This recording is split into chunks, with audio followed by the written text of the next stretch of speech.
Hello, my name is Martin Kelly. I'm senior editor at Friends Journal, and with me today is David Gross, tuning in from California. And David has been involved with the National War Tax Resistance Coordinating Committee, and he has written the definitive guide to American war tax resistance among friends. And he can probably hold up the book there, and we can give a plug for that. An almost 600-page book, um, details everything. In the current issue of Friends Journal, the February issue, he has written a shorter version of that, and it's titled How Quaker War Tax Resistance Came and Went Twice. So thank you for being here with us, David. Thanks for having me. And there's a long cross-fertilization between Friends and war tax resistance. But before we go there, why don't you just tell us what is war tax resistance and why are Quakers involved in it at all?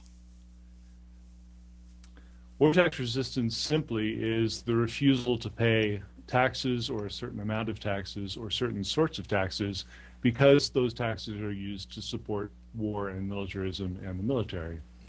And Quakers have been the pretty much largest organizational support for war tax resistance, both theoretically and practically, pretty much throughout the existence of the Society of Friends, although the practice has come and gone, as my article describes. When you when I first was sort of getting involved in following you, you have a blog and you had a series where you would go through and every day post articles that talked about war tax resistance in Friends Journal year by year. You went year by year through Friends Journal archives and detailed these. And I remember getting a little nervous as you got into more modern history and realizing that you'd be talking about the articles that I was actually working on as well. How did it look like in Friends Journal when you had that 60-year history there to look at? At the beginning, when Friends Journal was just starting to publish, it was near the end of a period I call the Great Forgetting. It started in the late 19th century, in which war tax resistance in the Society of Friends dwindled to the point where people almost forgot that it had ever been part of the tradition of the society. And then shortly after Friends Journal starts publishing, the practice gets rediscovered. At first, people are influenced by war tax resistors outside of the Society of Friends, and they realize that war tax resistance is congruent with the Quaker peace testimony. And then it starts to develop, and it's only later that Quakers rediscover their own history and realize that it's not a new testimony, but it's really an old testimony that they're rediscovering. And once that happens, there's an explosion of interest in war tax resistance in the Society of Friends. You can see this in the Friends Journal, which starts to devote issues entirely to war tax resistance. And the debate and interest in it just becomes very, very strong. Towards the end of this new Renaissance period, the articles in the Friends Journal are less about here is an interesting Quaker who resists war taxes, or is war tax resistance a good testimony, and it's much more about how should Friends resist? What tactics should they use? It becomes taken for granted that Quakers should be war tax resistors. And then around the end of the Cold War, around 1991, there's this crash where mentions of war tax resistance become much, much fewer, and usually when I find them, I'm finding them in the obituary column. The friends who died, and part of what made them known to their fellow friends was that they were war tax resistors, and that was part of the testimony that they had. But you hear much less about people who are doing it in here and now. And now seem to be in a second forgetting period where the practice is much, much less strong. And where it is practiced, it's practiced by a few exemplars. It doesn't have a lot of institutional support anymore. Yeah, and that jives with my observations. So I should say that I indeed was a war tax resistor myself and involved with the national group. And I was a tax resistor for 20 years and am not anymore, but I'm still very sympathetic. And articles come in, I like to read them, submissions. And there's a few friends who are sort of older friends who every spring will send me some letters about how we should all be war tax resistors, and sometimes we'll put them in. But that's about all that we're getting. I don't get a lot of things about specifically war tax resistance. Where I see things is articles about someone who is leading a very interesting principled life. They're living low for simplicity purposes, and then it'll sort of come out that they're also war tax resistors or conscious war tax resistors. So it seems to be as much a lifestyle as a sort of political statement now. Um, is that what you're seeing from that angle, your angle?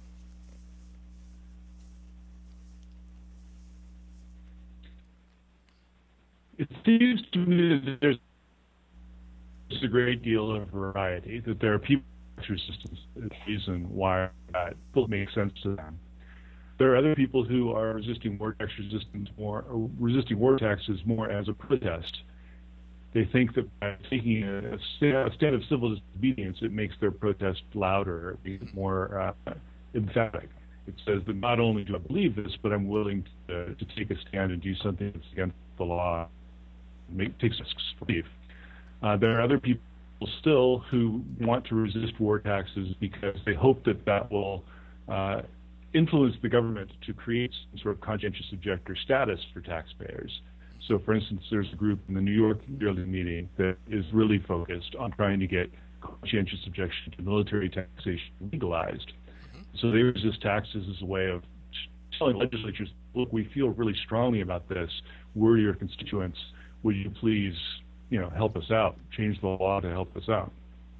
So there's different motivations, different reasons why people are doing war tax resistance today. Right, and what would you say? We had put out a call for reader questions too, and one person said, "Well, how do you talk to, what do we say to conservatives who might have their own social agendas? Abortion being a big one, of course, and choice and such, and they may not want their taxes for that. So, how do Quakers and war tax resistors talk about that whole, the different ways that taxes might be resisted, the different motivations? What makes it different or makes it not so different in your view? Well, I have an opinion on that, but in the way question has been approached in Quaker history, people have taken both sides on it. Some people have said, well, if you feel really if you have a real strong conscientious objection to funding abortion, to funding this, that, or the other thing, well, for goodness sake, stop paying taxes for it. You really ought to do. And maybe the government ought to respect that conscientious objection. And there are other people who say, war is just really categorically different from a lot of these other things. If you object to public education or various other parts of the budget, well, that's all well and good. But shedding blood in a tremendously destructive, awful way, and it's just, very, very different from any of those other spending categories, and so deserves to be treated differently. And there have been Quakers who've been on both sides of that debate. Sure, and Mike Lee might continue on that. So in your article, though, you go beyond Friends Journal's history and go all the way back to colonial era.